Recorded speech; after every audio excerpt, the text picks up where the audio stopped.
guys, good morning. It's already 5:30 in the morning. And shoutout nga po pala dyan sa mga new subscribers po natin yan. Sorry po. Medyo antok pa po dahil late na po nakatulog kagabi. Dahil po sa review natin dyan. Ano nga po pala? Shoutout nga po pala kay Mami May Santos, kay Ma'am Ria Velasco, kay Sir Bruce, kay Sir Jesse. And also, thank you so much po pala kay Sir Willie Ramos. Thank you so much po sa blessing na binigay niyo po sa akin. Napakalaki pong tulong nito para sa akin, sa pag-ice candy po sa aking pag-aaral. Thank you po sa blessing po na yan. Thank you po Sir Willie Ramos. Very shoutout po sa inyo. May love shoutout po. And ngayon nga po pala ay gagawa po ako ng content na A Day in My Life as a Tourism Student. Pero Sabado na. And so, ngayon po meron po tayong subject na law tuwing Sabado at 2:30 ng hapon hanggang alas 4. So, pagkatapos po ng law namin noon ay nagtitinda po ako ng ice candy. So, yan.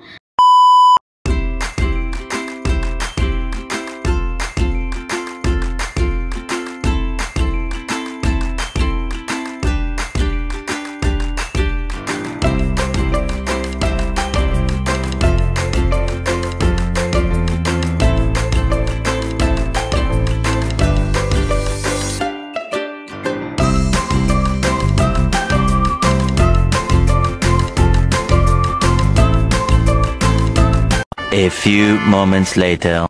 So, yun guys. Tapos ko lang po maligo, mag-asikaso, kumain. Ready na po lahat. Hanggat may oras po ay mag-review po muna tayo dahil po ngayon ay recitation na namin sa legal aspects sa law. Review na po ang reviewer natin dyan. Sinulat ko kagabi. Siguro mga 11 ako nagsimula. Tapos mga 1 na kami natapos mag-review kasi sinulat ko pa ngayon. So, yun, medyo po yan. Tapos nagising pa rin ako. Nagising din kasi ako kanina na maaga-aga ng konti para mag-review sana ulit ng additional. Para meron tayong mga pang-backup din sa utak natin na para recitation. So, yun. Sana po magsagot po tayo mga sa recitation. So, yun nga guys. At tayo po ay napasok na. Tuwing Sabado nga po pala ay may pasok ako sa law. Yun naman po ay 2:30 to 4. Kaya pagkatapos po ng law ko ay nagbebenta po ako ng ice cream. Mamaya po mag-titinda din po ako ng ice cream. Mamaya po.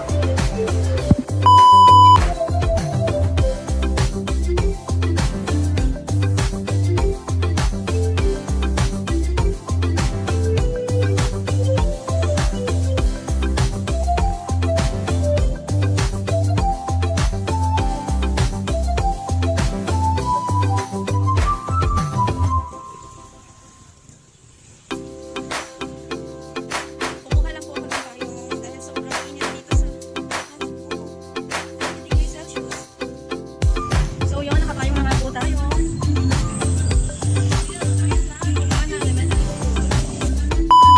Tayong school dito sa BSU. Hello! A few moments later. Hello guys, it's me Rena, your ice candy girl vendor. At ngayon po ay pauwi na po tayo. Yan. Ang kilalang eskinita dito sa Nasugbu, Bukana. Ang eskinita ng lahat, Charis. Ay, init. Talaga. Welcome to Bukana City. Yan, narinig niyo na po bang tutugan? Dahil bukas po ay piyesta na ng Bukana. Happy Fiesta po, Bukana.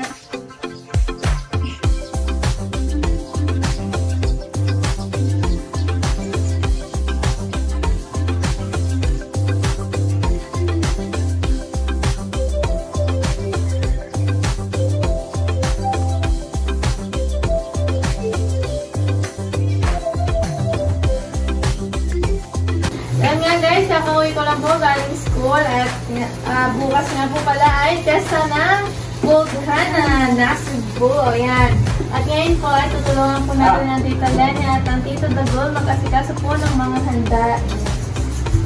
samahan niyo po kami mag-asikaso po at sana po ay wag po kayo magsawang suporta sa aking YouTube channel. Thank you po sa mga new subscriber natin dyan. Ayan, so ngayon po ay naghihiwa na po kami ng baboy. Napaghanda bukas.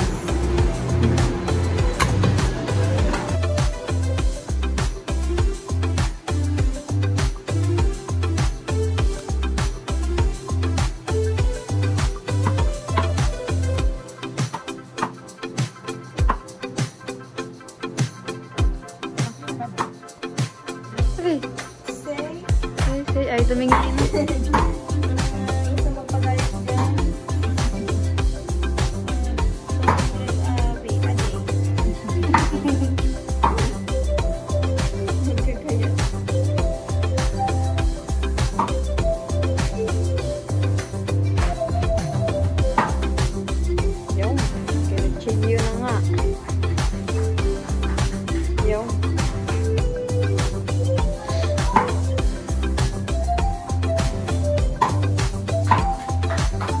Tatay ang ginagawa naman ay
patangusan kayo ng ilong eh. Sana all.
guys maghiwa, magtumulong at kung ano-ano mga ginawa lalo sa mga Papa Jelly. At hindi nga po pala tayo nakapagtinda ngayon ng ice candy dahil tumulong po tayo sa paggagawa ng mga panghanda.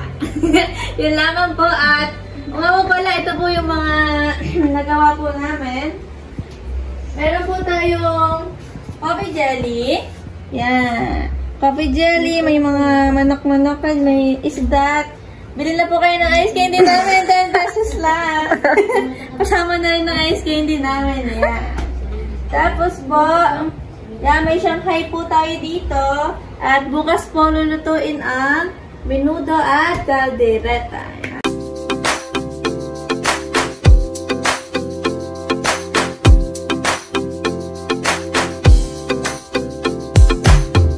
Yan lamang po. Maraming salamat po sa new subscriber natin dyan. Shoutout po sa inyo lahat. Shoutout po kay Ma'am May Santos, kay Ma'am Maria Velasco, kay Sir Bruce, kay Sir Jesse, and lalo na po. Shoutout po kay Sir Willie Ramos. Shoutout po, magalang shoutout po sa inyo lahat. Thank you so much po. So yun, dito na nga po nagtatapos ang aking A Day in My Life as a tourism student. Pero, Sabado na Maylo at Happy Fiesta Barangay Bukana!